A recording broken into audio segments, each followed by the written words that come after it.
bersama-sama. Jadi secara pidana ini adalah perbuatan bersama. BAP versi pertama. BAP versi kedua, tiba-tiba 7 pelaku ini katanya saran tertentu mencari. Itu versi ketiga. Jaksa tetap mengatakan di dalam surat dakwaan bahwa ada 7 pelaku, ada 8 pelaku dengan 3 DPO. Nanti aja itu, aduh kau pamer mulu. Ya.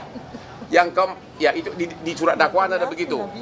Yang keempat, di surat tuntutan pun jaksa mengatakan ada 8 pelaku sama 3 DPO. Ya, itu sudah 4 versi. Versi kelima, di fakta persidangan pun temuan hakim dalam putusannya menyebutkan bahwa 8 pelaku 3 DPO. Bahkan di putusan akhir, dari bagian akhir dari putusan, hakim mengatakan ada 3 DPO. Putusan itu sudah inkrah, sudah final, sudah binding. Artinya apa? Ada 6 versi yang semuanya tiba-tiba kemudian oleh penyidik dikatakan itu semua tidak benar. Yang benar adalah fiktif. Jadi yang mana yang berlaku? Apakah putusan pengadilan yang sudah berkekuatan hukum tetap atau hanya penyidikan dalam kurang lebih 2 minggu oleh penyidik? Ini semua putusannya, ini putusannya ini semua di bagian akhir dari putusan itu jelas-jelas disebutkan ada 3 DPO. Di dalam pertimbangan hukum juga ada 3 DPO. Di dalam surat tuntutan ada 3 DPO. Di dalam surat dakwaan ada 3 DPO. Di dalam BAP ada 3 DPO. Keterangan dari 8 terdakwa pun mengatakan ada 3 DPO. Sekarang hanya dalam waktu 2 minggu dirubah dengan mengatakan itu fiktif. Jadi prinsipnya keluarga korban maupun kuasa hukum menolak pernyataan dari penyidik Polda Jabar yang menyatakan bahwa 2 DPO tersebut adalah fiktif. Terlalu cepat untuk mengatakan itu. Kalau dikatakan belum tertangkap, kita masih bisa maklumi. Tapi kalau disebutkan fiktif itu terlalu cepat. Terus apa artinya putusan pengadilan yang judulnya demi keadilan berdasarkan ketuhanan yang Maha Esa? Sedangkan mengenai Peggy, tadi keluarga mengatakan periksa dulu. Karena apa? Peggy ini ditetapkan sebagai tersangka DPO. Sudah di BAP 6 orang dari terpidana. 5 menyatakan tidak. 5 menyatakan bukan Peggy. Hanya 1 yang menyatakan Peggy. Artinya 5 lawan 1. Jadi mana yang benar? Itulah inti dari konferensi pers hari ini untuk menentukan sikap dari keluarga dan kuasa hukum atas perkembangan kasus Vina Cirebon. Ada yang ditambahkan? Ya, intinya untuk kepolisian Polda Jabar, kami selaku kuasa hukum jangan terlalu tergesa-gesa menetapkan apa yang seharusnya diperiksa terlebih dahulu. Karena ini kan sudah 8 tahun tidak pernah diproses ya, tidak pernah diselidiki lagi, dan ini baru diselidiki kembali dalam waktu yang singkat sudah bisa menetapkan 1 tersangka, kemudian bisa menetapkan 2 lagi tidak ada. Kami sangat berharap sekali untuk benar-benar diselidiki lagi apakah benar atau tidak pelakunya, ataukah memang ada atau tidak gitu. Jadi kita juga tidak bertanya-tanya gitu sebabnya, alasannya apa. Oke. Itu inti pokoknya. Singkat, kalau ada pertanyaan silakan. Ya. Jadi kalau merespon dari pernyataan keluarga dan teman-teman kuasa hukum, apakah bisa dikatakan sama seperti banyak orang yang juga menilai penangkapan Peggy ini salah tangkap? Apakah itu bisa dikatakan begitu? Atau ada hukum acara pidana yang tampaknya tidak dijalankan oleh kepolisian soal penetapan Peggy sebagai tersangka dan menghilangkan 2 DPO lain oleh Polda Jawa Barat? Oke. Kalau kami mengatakan bukti hukumnya belum begitu kuat untuk menyatakan Peggy ini sebagai tersangka DPO. Kenapa? Karena 5 dari terpidana yang sama-sama mengaku melakukan tidak membantah Peggy terlibat. Jadi 6 orang terpidana itu sudah di BAP dalam minggu-minggu ini. BAP baru ya. 5 mengatakan Peggy tidak terlibat, hanya 1 yang mengatakan terlibat. Ya, itu dia. Terhadap Peggy belum ada jawaban yang pasti. Itu jawaban kami. Masih perlu diselidiki lebih lanjut. Ya, belum bisa disebutkan total salah tangkap atau memang itu orangnya. Tapi dari segi hukum pembuktiannya masih sangat lemah. Apalagi 5 terpidana mengatakan Peggy ini tidak terlibat. Itu jawabannya. Bakal ada koordinasi lebih lanjut dengan Polda Jawa Barat dan tim keluarga kita? Ya, kita selalu ini loh. Kita itu kan menghimbau agar jangan tergesa-gesa. Ini mulai viral kan sesudah kasus ini diviralkan oleh Hotman 911. Barulah mulai itu sekitar tanggal 20-an. Barulah mulai Polda Jabar bergerak. Kok hasil persidangan berbulan-bulan sudah ada putusan mengatakan bahwa ada 3 DPO.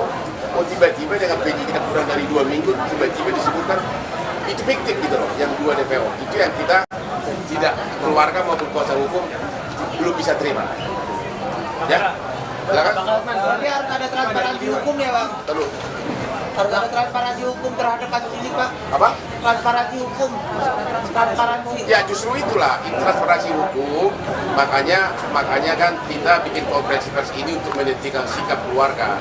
Ya, harusnya Polda harus menerangkan bahwa 5 dari terpidana itu membantah, tidak mengakui Peggy sebagai pelaku. Ya, dan yang 2 fiktif ini semua berkas-berkas perkara menyatakan mereka ada, cara memerkosanya ada, mobil motornya ada, cara mukulnya diuraikan di sini. Ya, masalahnya dan juga si pelaku ini, si 8 terpidana ini tidak pernah mengalihkan tanggung jawab kepada 3 DPO. Karena kan orang mengatakan mengalihkan tanggung jawab, dia pelakunya bukan aku. Kalau mereka mengatakan kami lakukan perbuatan itu bersama-sama. Jadi ini perbuatan tidak pidana secara bersama-sama. Jadi kelihatan jelas tidak ada motivasi bagi mereka untuk lempar tanggung jawab. Kelihatan jelas dari awal. Sehingga kalaupun misalnya Polda Jabar belum berhasil menemukan 2 pelaku DPO ini, ya jangan dibilang tergesa-gesa fiktif dong. Ya, itu sama saja mau cepat-cepat menutup perkara ini gitu loh. Ya. Apakah ada alasan jelas dari Polda Jabar terkait dengan menghapuskan 2 DPO lainnya, Bang? Nggak ada alasan yang jelas ya? Alasannya apa? Nggak ada. Alasannya tidak ada. Jadi namanya itu tidak diakui oleh para terpidana lainnya juga. Asal-asal sebut aja katanya. Asal sebut aja. Betul. Jadi sekali lagi atas 2 fiktif ini sudah banyak versi yang menyatakan. BAP pertama 2016 menyatakan ada 3 DPO. Surat dakwaan jaksa mengatakan ada 3 DPO. Surat tuntutan jaksa mengatakan ada 3 DPO. Tumbuhan persidangan, perdebatan di sidang juga mengatakan ada 3 pelaku ini. Putusan juga mengatakan begitu. Putusan yang sudah final. Jadi yang mana yang berlaku, putusan pengadilan atau pernyataan lisan dari penyidik?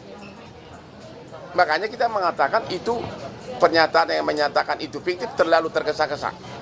Bilang aja belum berhasil menangkap, itu kita lebih bisa terima. Kalau disebutkan polisi belum berhasil menangkap karena sudah kelamaan, ya bisa kita terima. Tapi kalau dibilang fiktif, kita tidak bisa terima. Itu pernyataan dari keluarga. Kalau untuk keluarganya, Bang, kemarin kan mengatakan bahwa akan melaporkan, meminta bantuan kepada Presiden Joko Widodo untuk membongkar pembunuhan kasus Vina ini. Apakah itu benar dan kapan akan dilakukan? Sebenarnya memang secara di medsos pun kita sudah mengatakan agar Bapak Presiden juga memperhatikan. Tanpa kita minta pun saya yakin seluruh petinggi negeri ini termasuk Presiden sudah tahu kasus ini. Dan mudah-mudahan diterapkan seperti kasus Sambo, benar-benar dikasih political will untuk memeriksa. Dan untuk Peggy Setiawan ini kan juga diduga salah tangkap, proses salah tangkap ini akan dibantu juga dengan Pak Hotman atau seperti apa? Kita sekarang ini hanya berpendapat masih meragukan apakah Peggy itu pelaku DPO yang tertangkap. Kita tidak mengatakan 100% bukan, masih meragukan. Karena 5 dari terpidana mengatakan bukan Peggy pelakunya. Jadi mau apa lagi? hanya satu yang menyatakan.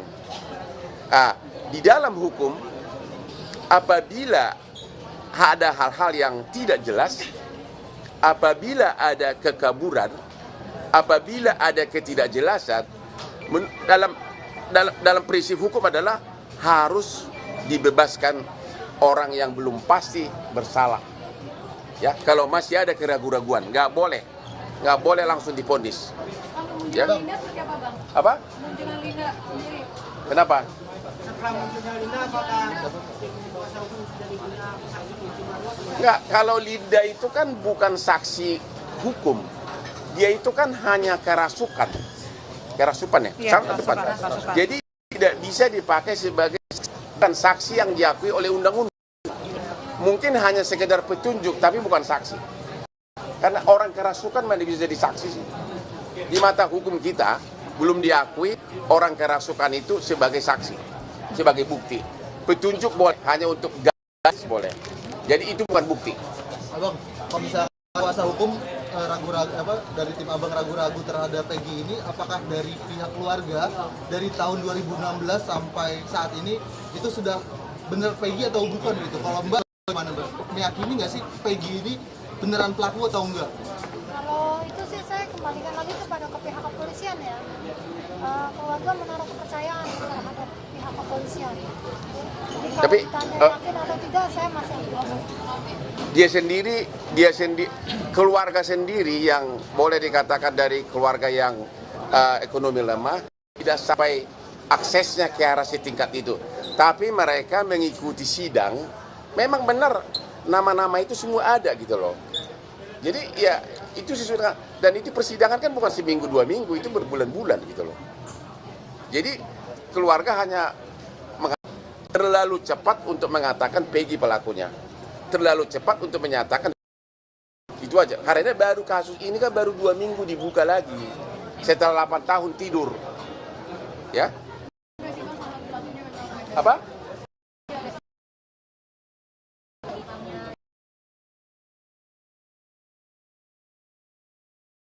Medsos begitu, tapi kita nggak bisa komentar apapun. Di medsos begitu, tapi kita nggak bisa komentar apapun. Clear Bang, ini maksudnya 5 dari terpidana itu menyatakan itu bukan Peggy pelakunya. Maksudnya orang itu memang Peggy tidak terlibat, Bang. Maksudnya penjelasan seperti apa? Waktu itu apa? Saja Pak, pelakunya atau bukan? Yang mana? Jadi gini, sebentar. Yang 5. Untuk diam dulu. Untuk sesudah penyidik, sesudah lagi 6 terpidana di BAP lagi oleh Polda. Ya. 5 lawan 1 suara. 5 suara itu kan kau yang berhubungan dengan Polda. 5 kata itu pelakunya atau bukan itu Peggy? Apa jawabannya? Bukan pelakunya. Bukan pelakunya. Ya. Peggy bukan pelaku, kata 5 terpidana. 1 mengatakan iya, jadi 5 lawan 1. Sementara yang fiktif mengatakan apa? Yang fiktif itu asal sebut aja. Mereka mengatakan asal sebutkan aja dulu. Tapi di BAP semuanya jelas. Motornya apa, siapa bonceng siapa, cara merkosanya apa, diuraikan, dan itu berbulan.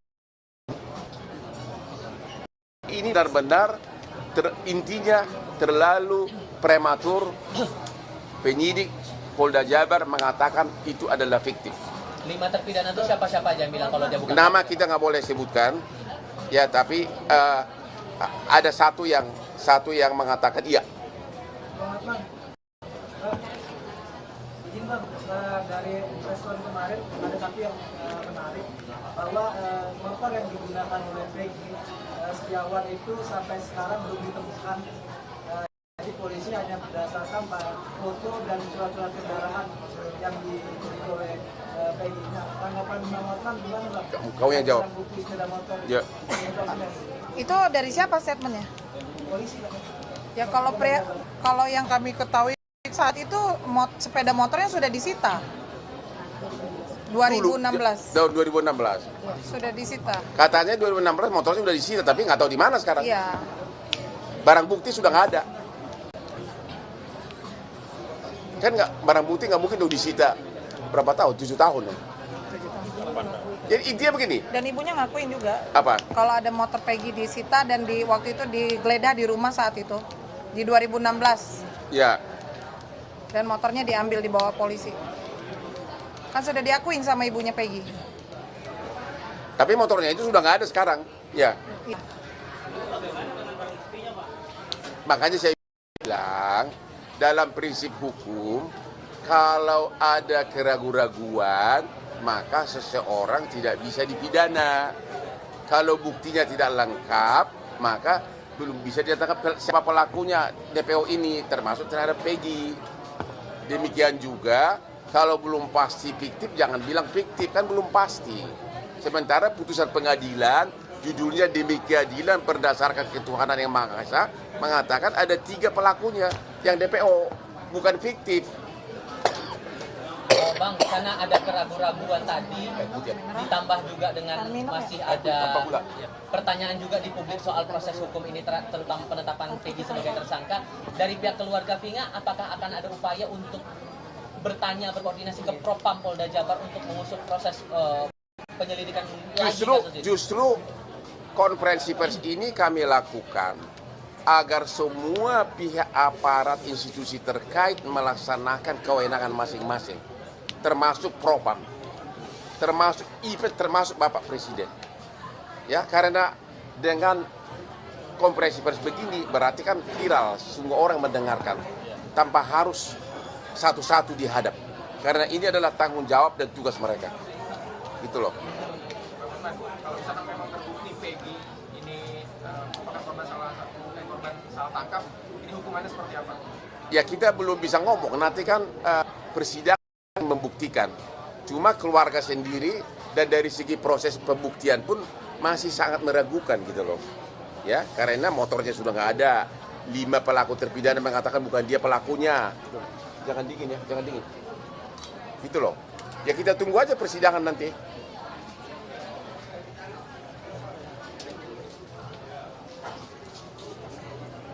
Apalagi pertanyaannya? Apalagi? Tadi kan sempat ada kekaburan soal yang penangkapan Peggy juga. Berarti tadi menyarankan Peggy sebagai informasi belum kuat terkait dengan yang didapat oleh kepolisian, berarti diharapkan bebas terlebih dahulu. Ya kalau buktinya tidak cukup, memang belum waktunya untuk ditahan.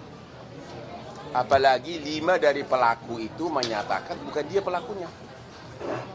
Itu loh. Dan saya belum yakin ada saksi yang memihak langsung dia melakukan itu. Selain hanya 1 orang itu yang mengaku. Gitu. Jadi intinya buktinya masih ragu-ragu. Buktinya masih ragu-ragu. AF dan Dede juga mengakui, Pak. Apanya? Yang mengatakan Peggy pelakunya. Ya, AF dan mereka kita belum lihat BAP-nya kan? Iya, belum. Ya, ada saksi lain katanya AF dan Dede. Dede yang mengatakan Peggy, tapi kita belum tahu detail punya kesaksian gimana, apakah dia lihat tidak. Ya. Jadi tujuan konferensi pers hari ini adalah agar publik tahu dan kuasa hukum. Peggy adalah pelaku DPO dan terlalu terburu-buru untuk pelaku DPO itu adalah fiktif. Sementara penyidikan baru kurang lebih dari 2 minggu penyidikan ulang, persidangan sudah berlangsung lama dan semuanya menyatakan ada 3 pelaku DPO.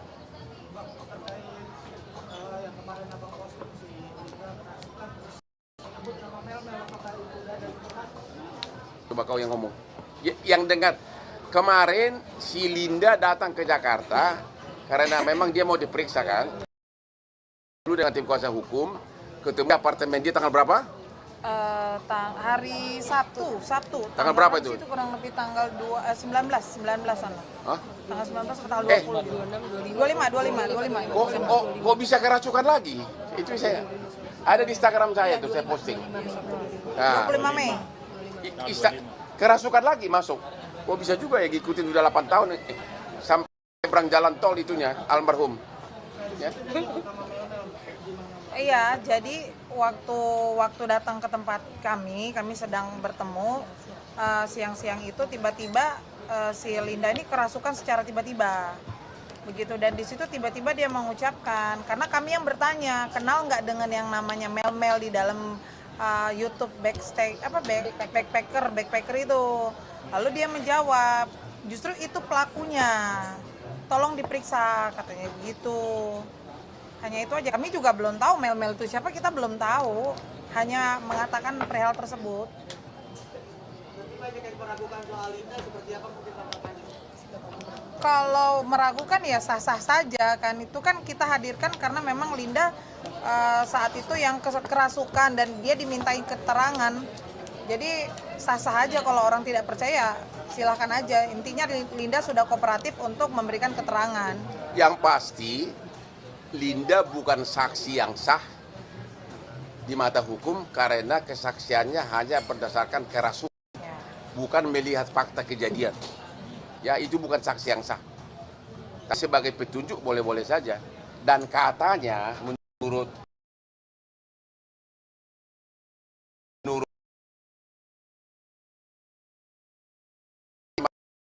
meninggal karena Linda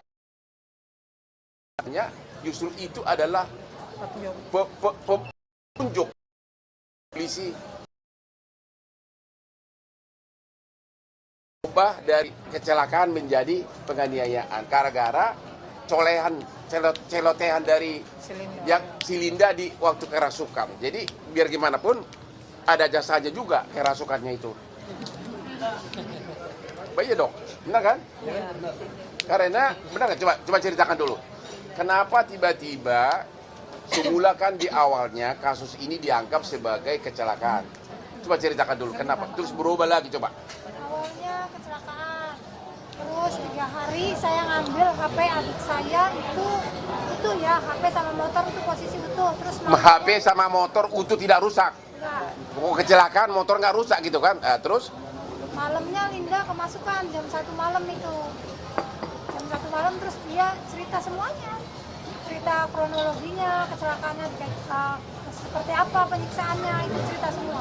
Dan itu kau kemudian sampaikan ke polisi? Ke Pak Rudiana. Bapaknya Eki. Oh, bapaknya Eki. Ya baru kemudian sejak itulah langsung mulai penyelidikan digas.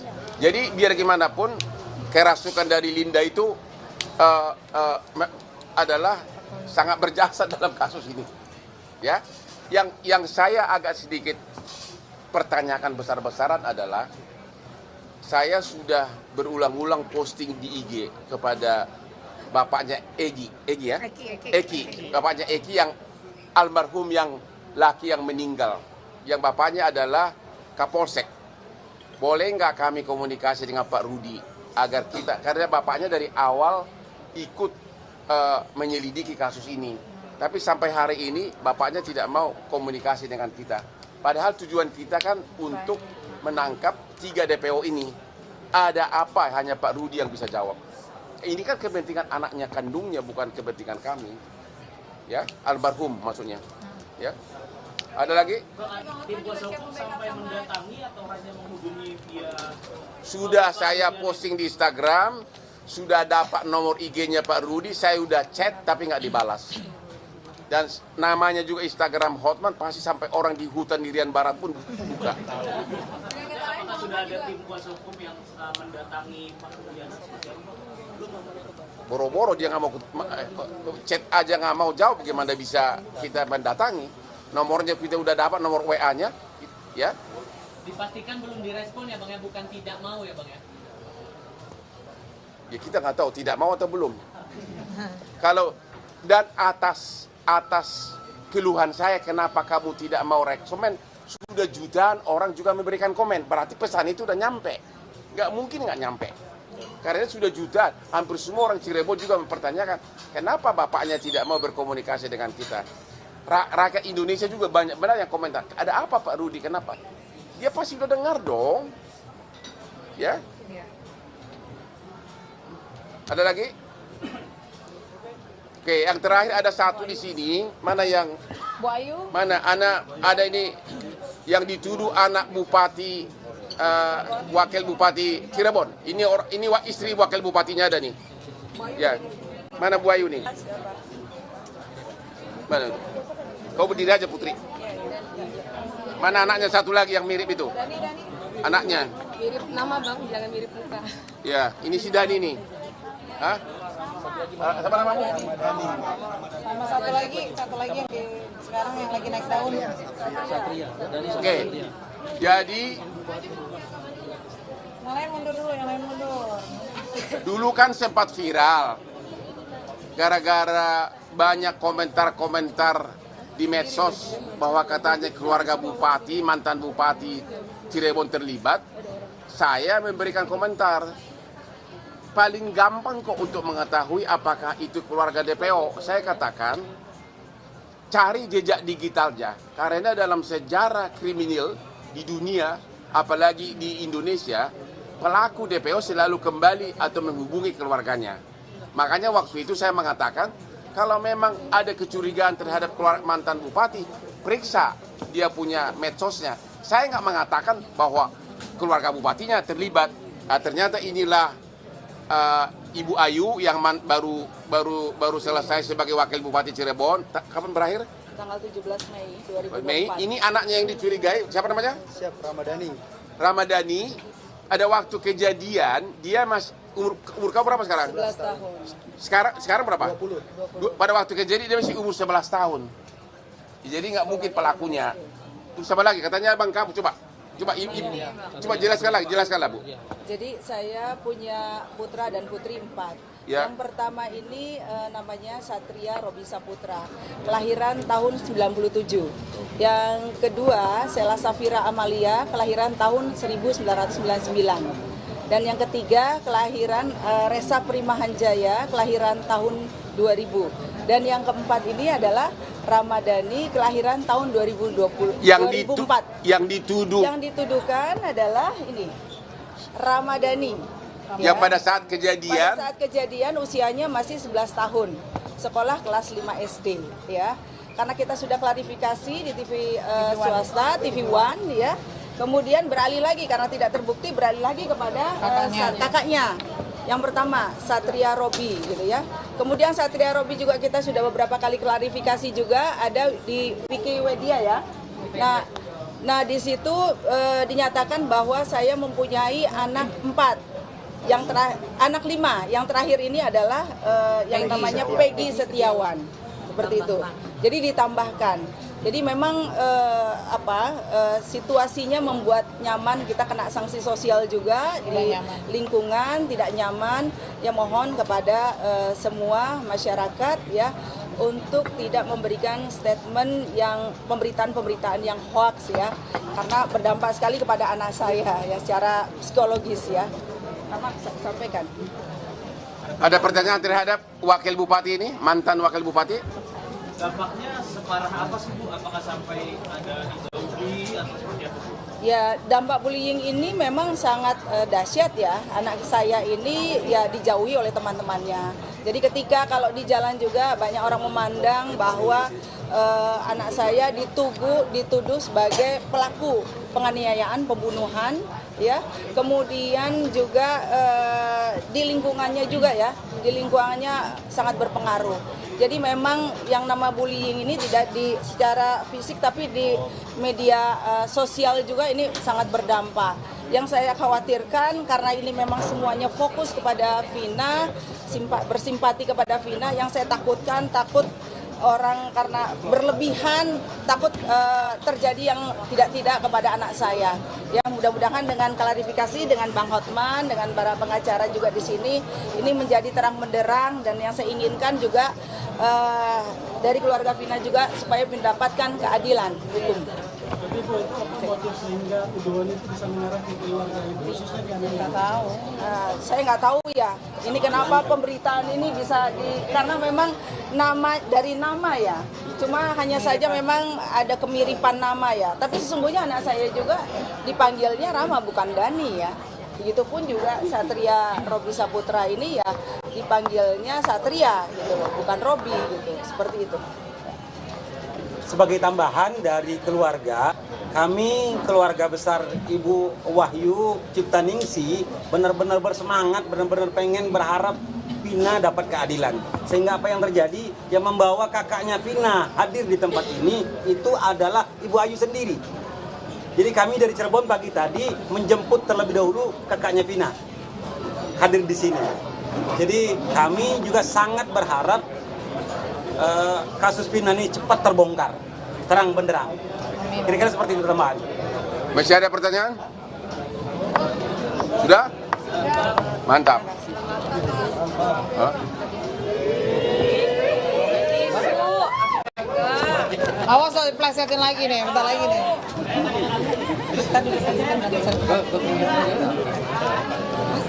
Dia terlalu enggak. Biasa, Pak. Aspri saya kan 314.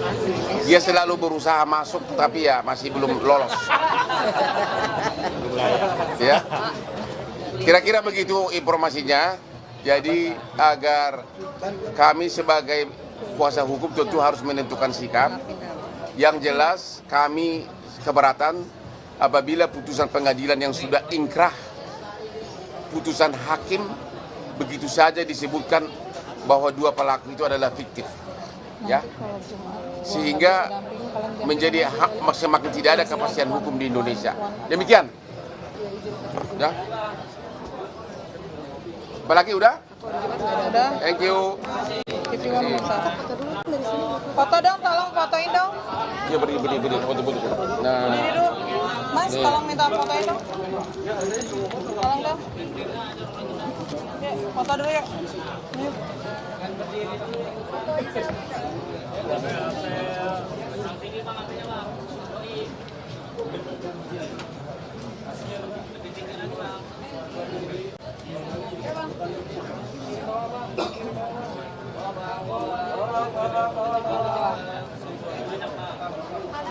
Kanan, Bang. Dokumennya boleh Bang, dokumennya Bang.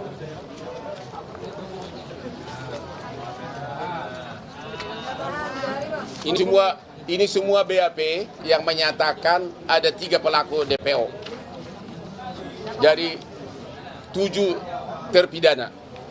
Ini putusan pengadilan yang menyatakan ada 3 pelaku DPO. Surat dakwaan, tuntutan jaksa, fakta persidangan, pembicaraan di persidangan, bahkan di amar putusan dari hakim menyatakan ada 3 pelaku DPO. Jadi ini adalah perbuatan bersama.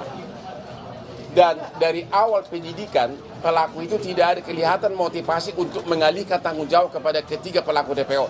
Dia mengatakan, kami lakukan itu bersama. Dan sekarang kan ternyata hanya 2 yang dianggap meleset. Jadi motivasi apa dia mengarang nama itu? Saya nggak melihat ada motivasi. Oke? Izin Bang, Hasbi dari Nusantara. Bang, nanti ada rencana nih dari redaksi mau ngundang ke keluarga ke studio jam 5 sampai jam 8 program. Kalau keluarga mau, udah. Nanti sama dia. Terserah, diwatur deh. Tapi jangan lari dari situ ya. Intinya begitu, tidak pasti ya.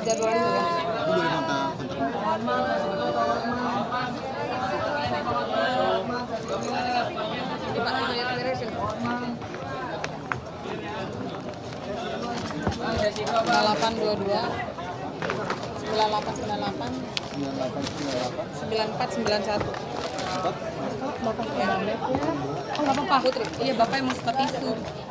Kenapa lagi? Enggak, ini tisu Mbak.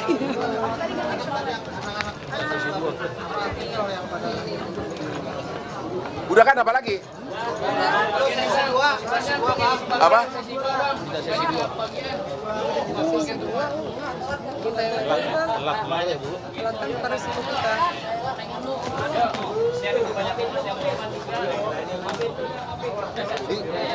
Si gua gimana?